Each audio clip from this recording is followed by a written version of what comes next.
What's going on, guys? Welcome back to another episode of the Pit Stop. I am so excited to be here today because we have got to talk about that Daytona 500. Wow, what a finish. I don't know if you guys stayed up or not for that, but that was crazy. But I'm just so happy to finally make this video this week. I was so excited to make this video because it was such an exciting race. I know all of y'all NASCAR fans out there were just so psyched to see that kind of end and the way it played out. I mean, obviously, it could have been more exciting. There was such a long time where it was in rain delay. You know, we got like 15 laps in, massive wreck happens early on. You know, they're racing hard. They know weather's coming. Drivers are trying to get in front. I get it. But ultimately, it caused a bad wreck early on. Took a lot of good drivers out. And then the rain came, and we probably had like a 5 hour, maybe more wait time. And I was surprised that they even went racing. I really was. I was very, very surprised. I thought I was going to get pushed to Monday, and then Monday was supposed to rain. So I was like, man, we're not going to get in the 500. But Daytona, they did a good job getting track dry. They did a good job getting, the race in. I'm very happy they got it in. Obviously, some fans went to bed, obviously, but I'm never going to go to bed for a race. So I was definitely up watching it, and I think when they went back racing, based off the wreck that happened, they were a little bit more conservative. There was a lot of single file, and I get where people can get upset. Oh, it's boring racing, whatever.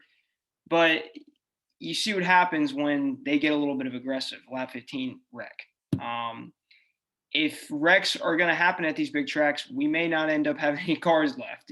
So it's like you can't blame them for wanting to be conservative when you want to win the Daytona 500. I know as a fan it can be boring watching single file, but it is what it is. You know what I'm saying? It is what it is. You can't really get too mad about it. The ending was great. I think they should have pulled out earlier than the last lap. I know Harvick pulled out with 2 laps to go, and he got shuffled around, and he didn't really have that. He had a good chance at the end, get a push from Bubba Wallace, but it just wasn't meant to be for Harvick. Of course, as a fan, I wanted him to win, but it was a crazy finish. I'm so happy for Micheal McDowell. I mean, you guys don't understand. This man has been racing for almost 15 years, and he is winless. There's not that many race car drivers out there that are, in the league with no wins in the Cup Series. He's stuck it out. He's grinded. He's been able to hold sponsors. He's been able to stay with his team with Front Row. I mean, lately, he's bounced around for other teams, but Front Row really has given him an opportunity to stay. And he finally got a win. And I think it is so cool because, I've always noticed he seems to do well at restrictor plate tracks. Clint Boyer pointed that out on Fox. He said, anytime you're at restrictor plate, Micheal McDowell normally does pretty well. So it wasn't really a surprise to see him up front. It was just a surprise that he finally pulled it off. I mean, he's the underdog, right? He's not the guy that someone's going to pick to win. I mean, he's in a Ford, but he's not in the elite Fords. He's not BK, he's not Joey, he's not Harvick. He's not Ryan Blaney. He's the underdog. But he's been racing for so long. He has great experience, and it was just so cool to see him win. He was in great position. He played out a perfect race. He stuck with the Fords when they needed to pit. He just stuck around. He never was like, you didn't pay attention to him, but when the time came, he was in the right position, the right time, and everything just worked out for him. It just was meant to be. So I am going to play the last lap because it is so cool watching how this unfolds. And I'm just going to give a quick commentary on how this played out and why Brad Keselowski's pissed. I posted that on my IG. It's like I get why he's upset, but you can't be too upset, obviously, because it's the Daytona 500. I mean, it's people are going to do stupid stuff and things that piss you off for the win, right? So let's see if we can get this on the road here. Okay. Yes, so here we go. This is the last lap. So here we have Kevin Harvick. He kind of got shuffled back there when he tried to pull out earlier. But Bubba Wallace pulled out and got him a pretty decent push. So Kevin Harvick's coming. The Austin Dillon pulls out in front of him, and I'm watching this. I'm like, okay, here they come. But then Brad Keselowski comes down for a little bit. I'm like, okay, but then he goes back up to the high line. The high line just dominated. But right here, we're gonna go back. All right. So basically, right here is where we have the issue unfold. So as Brad Keselowski jumps down with the 3, you think the bottom lane's coming. But then he jumps immediately back up to the top to block. He saw Micheal McDowell on a run on the high line dominate. The high line just absolutely dominated. But he came back up. So when he came back up, Micheal McDowell had a humongous run. Okay?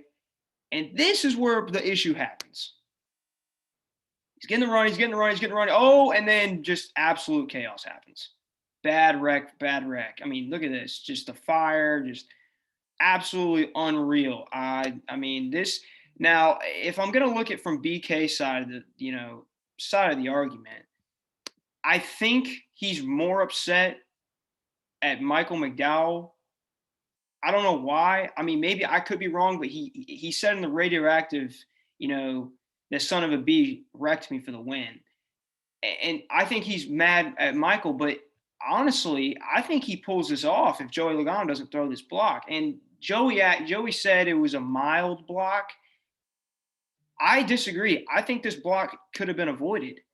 He comes down on BK. Yes, BK was getting loose. Kozlowski was getting loose, but he probably could have saved it. But the fact that Logano pulled down on him was a massive issue. And then, once he came down on him, obviously the car was already loose. But but notice he's turning to this way when he comes down. Look, he's off the bumper. He is off the bumper of the 34. So I don't know. When I first saw this, I'm thinking Logano did this. He caused this, I get where Logano's coming from. Hell, you can't blame the guy. He's going for the win. But if BK is going to be frustrated at anybody, it definitely should be Micheal McDowell. He's getting a huge run. And we've seen from past Daytona 500s, like, for example, last year when Denny Hamlin did not block Ryan Newman and still ended up winning it at the end. Because they still got a little bit to go. I mean, they got another turn. I mean, they have time. So if Joey doesn't throw this block, I mean, yeah, like he's a little loose right here, but if he don't move, he's still there. I think he gets loose. He could potentially save it, and you're gonna have the 2 in the front, 22 and the 34. I mean, it's gonna be a drag race. Who knows at the end? I just think just Logano coming down like that, it just kind of ultimately set the wreck off, and we had that huge wreck, and yeah, I mean, that took out huge damage to the 23 above Wallace and obviously the 18 that hit him.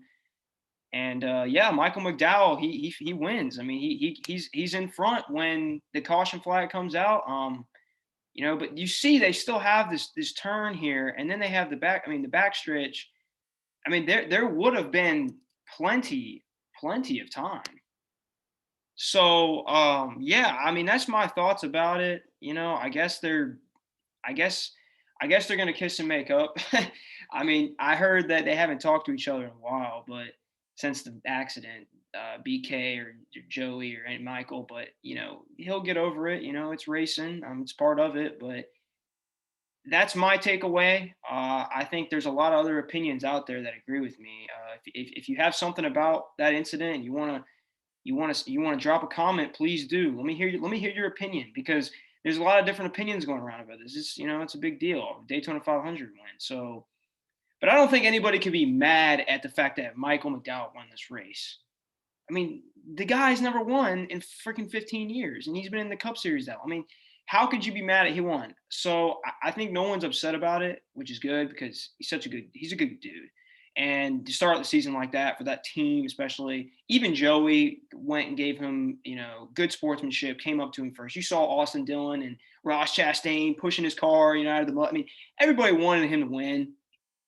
So, it's all good. It's just, I don't know how you take it. I don't know how you take that incident. It's tough. Part of me thinks that BK should have just stayed down with the 4. Harvick and BK could have kept going, and they could have, who knows, But he decided to move back up there on the high line, but so we don't know. But great finish. I love the Daytona 500. It was very good race. I'm glad it went on. It didn't get rained out.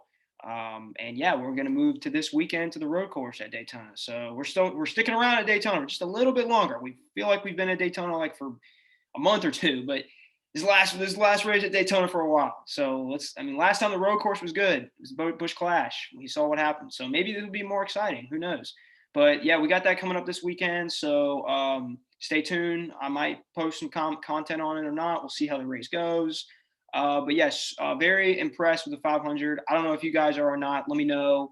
Drop a comment below about any of this stuff, the 500 this weekend, what you thought about the race. Let me know. Follow again if you don't follow. Some people don't follow the Instagram page. It's at the Pit Stop Channel, on Instagram. Make sure you hit a follow and subscribe to this channel if you don't yet. And we will return soon. Adios.